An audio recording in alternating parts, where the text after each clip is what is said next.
পুড়ছে ইরাকের ইরবিলে অবস্থিত মার্কিন কনসুলেট। ১০০ কিলোমিটার দূরের শহর মসুল থেকে হামলা চালায় ইরানপন্থী সশস্ত্র যোদ্ধারা। এমনকি ইরাক থেকে হামলা হয়েছে সিরিয়ার উত্তর পূর্বাঞ্চলের মার্কিন ঘাঁটিতেও। সক্ষমতায় ধারের কাছে না থাকলেও এসব সশস্ত্র গোষ্ঠীগুলোর হামলার পাল্লা বড় ধরনের চিন্তার কারণ হয়ে দাঁড়িয়েছে যুক্তরাষ্ট্রের জন্য। কেননা ইরাকের ৩ প্রদেশে ছড়িয়ে ছিটিয়ে রয়েছে বহু মার্কিন সামরিক ও কূটনৈতিক স্থাপনা। যুদ্ধ শুরুর পর দফায় দফায় হামলার শিকার হয়েছে ইরাকের মার্কিন স্থাপনাগুলো। এসব হামলার বেশিরভাগেরই পিছনে ছিল ইরানপন্থী গোষ্ঠী পপুলার মোবিলাইজেশন ফোর্স পিএমএফ। মূলত শিয়া যোদ্ধাদের নিয়ে গঠিত একটি সশস্ত্র বাহিনী এই পিএমএফ। এদিকে সশস্ত্র গোষ্ঠীটিকে নিশ্চিহ্ন করতে বারবারই পিএমএফের ঘাঁটি লক্ষ্য করে হামলা চালিয়েছে যুক্তরাষ্ট্র।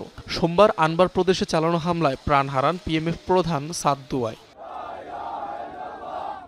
মূলত ইরাকে পিএমএফ ছাড়াও কার্যকর রয়েছে কাতাইব হিজবুল্লাহ, হারাকাত হিজবুল্লাহ সহ ছোট ছোট বেশ কয়েকটি প্রক্সি গ্রুপ, যারা একদম শুরু থেকেই মার্কিন আগ্রাসনের বিরুদ্ধে। এছাড়াও স্বায়ত্তশাসিত কুর্দিস্তানও দাঁড়িয়েছে যুক্তরাষ্ট্র ইসরায়েল ইরান যুদ্ধের আরেক ফ্রন্টলাইন হিসেবে। অঞ্চলটিতে যুদ্ধ শুরুর পর থেকেই হামলা চালিয়ে যাচ্ছে ইরানপন্থী সশস্ত্র গোষ্ঠীগুলো। অনিক রহমান, যমুনা নিউজ।